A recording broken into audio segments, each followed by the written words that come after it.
Sadik, napanood nyo na siguro ito, yung mga viral na nasunog na mga sasakyan dito sa NIA.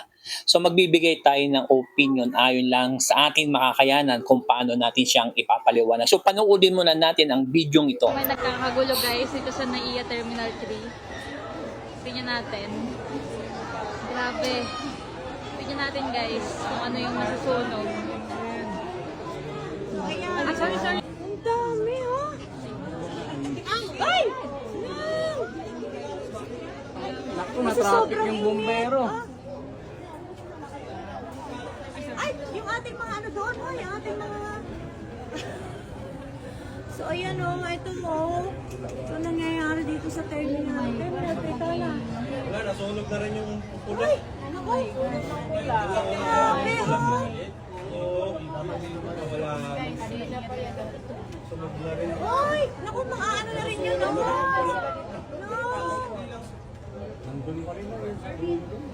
Ito sila, oh!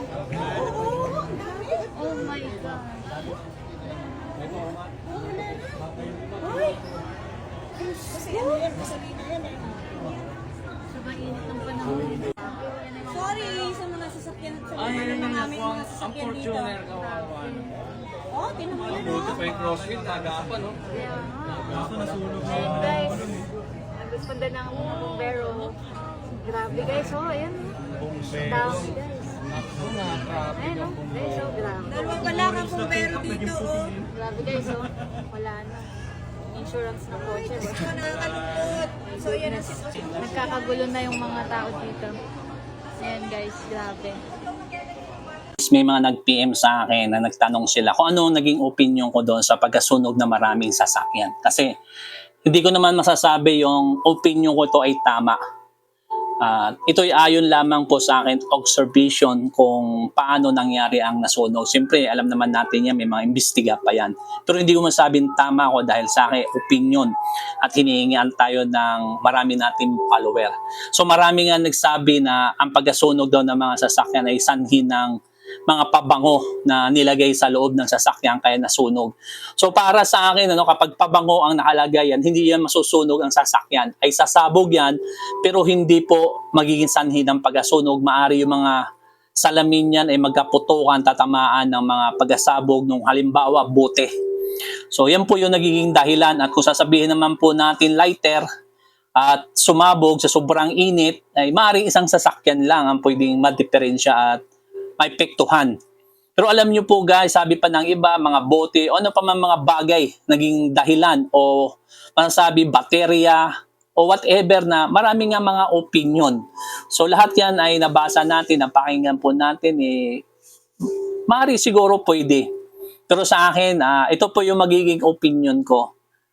Bilang isa po nagtatrabaho sa yard na mahabang panahon, siguro masasabi po natin almost 5 years ako nagtrabaho sa yard sa lugar po ng Saudi Arabia, sa Riyadh.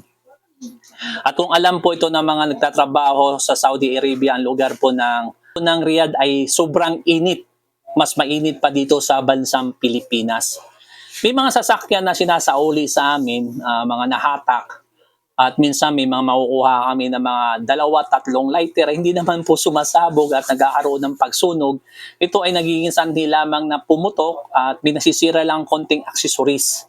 At kung pabango naman, wala akong matandaan. Pero kung may masunog, may nakukuha kaming pabango, ay nagiging sanhi lamang ng konting diferensya ng mga sasakyan. At yan yun po yung mga pangyayari. At sa baterya naman po, wala akong nakita na ang yard namin ay nasunog dahil lamang sa baterya. Kung titignan po natin, ang sasakyan po namin sa Saudi Arabia na nasa yard po ay minsan umaabot po na 1,000 yan. Nakaparking lamang yun sa napakainit na panahon. Inaabot na 1 taon, 2 taon, 1 taon kalahati na talagang babad yan. Hindi naman gano'n nangyari na susunog. At marami pa mga bagay na pinag-aralan ko sa lugar ng Saudi Arabia na masasabi natin ay hindi naman ganun. Pero nakita natin yung pagkasunog, marami po mga nagsabi na ganito, ganyan, ganyan. At ito po yung magiging opinion. Opinion ko lang to ha, kasi hindi naman po talaga totally na imbestigahan yan. Maging ako, hindi ko naging naibistigaan yan, kundi opinion ko lang. Bilang nagtatrabaho sa mahabang panahon sa Saudi Arabia, sa lugar po ng mga sasakyan at naging experience ko, ewan ko lang kung sasangayon kayo. Kung hindi naman po kayo sasangayon, okay lang. Kung ibabas nyo ako, okay lang. Ito po ay opinion ko ayon sa akin pong experience, karanasan. Ang lugar po ng bansa po natin, nandun po sila nakaparada. Siguro, masasabi po natin, oras lang yan sila doon, nakaparking doon, 3-4 na oras siguro, pinakamatagal. Kasi sabihin po natin, isang araw na talagang nakaparking sila doon, nakababad. Ikukumpara natin ngayon sa lugar ng Saudi Arabia na ang mga sasakyan bago, no, as in bago, galing sa ibang bansa. Nakaparking po yan, kulang-kulang 1 year o 1 year and a half. At yung mga nahatak naman po namin ng mga sasakyan ay minsan po yan ay pumaparking po yan ng 8 months, 1 year. At kung titignan naman po natin sa lugar na tinatawag po namin ang Tasliya. Yung Tasliya po, isang napakalaking lugar po yan na kung saan ay dito po nanggagaling ang mga sasakyan na nahatak, nasira, nagiba, nabangga. Taon po yan tinatagal doon sa lugar ng sa Saudi Arabia na sobrang init. At mas mainit pa sa bansang Pilipinas. So, ito yung sagot ko doon kung bakit nagkaroon ng sunog ng mga sasakyan. Sa aking palagay, sa may opinion ko, maari po siyang sinadya. O hindi naman, ay ito yung naging aksidente. Maari mayroong isang sasakyan doon ay full tank.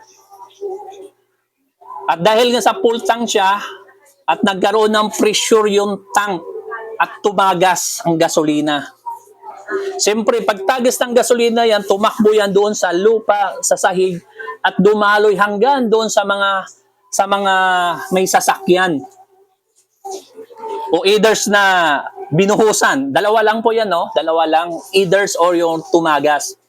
So sa akin opinion, yung pagtagas po ng gasolina o pagbuhos ng gasolina doon sa baba, may sumindi. O wala naman yung sindi ay mayroon nag-spark o ano man yung nag-spark na yan kasi ang gasolina hindi naman kayang paapoyin ng init ng araw eh. Dahil nasubukan ko rin sa Saudi Arabia na nagbabad kaming gasolina, hindi naman umapoy. So opinion ko lang, so maaring lumiab o whatever, palagay natin po lumiab. Yun po yun sa akin opinion kung bakit siya nasunog dahil mayroon pong gasolina. Ang gasolinang yon nag-overflow doon sa tangke ng isang sasakyan. At sa pag-overflow niyan, tumakbo lahat yan sa baba at nasunog kaya lumiab silang lahat. Sabay-sabay silang nasunog dahil kung isa lang yung walang gasolina doon, hindi ganun po liliab ang lahat. Maaring isa liliab. Pero lahat po sila. Sa aking opinion, sa aking pong knowledge lang na naabot ng aking knowledge. Pero kung mayroon po kayong na-share guys, pwede nyo ako itag, pwede kayo mag-comment sa comment section para malaman ko rin po yung ano yung sa inyo po. Alam ko naman po tayong lahat, tayong mga mekaniko, may kanya-kanya tayong opinion, tayo may mga bawat isa may kanya-kanyang opinion po. So, yun lamang po ang akin pong pwede po ma-share. At kung nagustuhan mo po itong paliwanag ko o hindi, share mo na rin sa iba. Baka po makakatulong. Ito yung payo ko. Be sure lamang po sa loob po ng ating sasakyan po ay wala po tayong perfume para maiwasan yung pag-asabog o pag-abasag ng mga salamin natin o yung tubig na sa bottle at pag sumabog, siyempre, mababasa yung accessories natin. At siguraduhin lang po natin yung mga tank natin ay talagang nakasara po ng maayos at para hindi naman po magkaroon ng pressure ay tumagas yung ating pong gasolina at palagi rin po natin tignan bago po tayo umalis. Ikutan po natin minsan pa yung sasakyan natin. Baka po may gasolina po tumaga. So, maraming salamat guys. Muli, ang inyong kaibigan, Mr. Pads.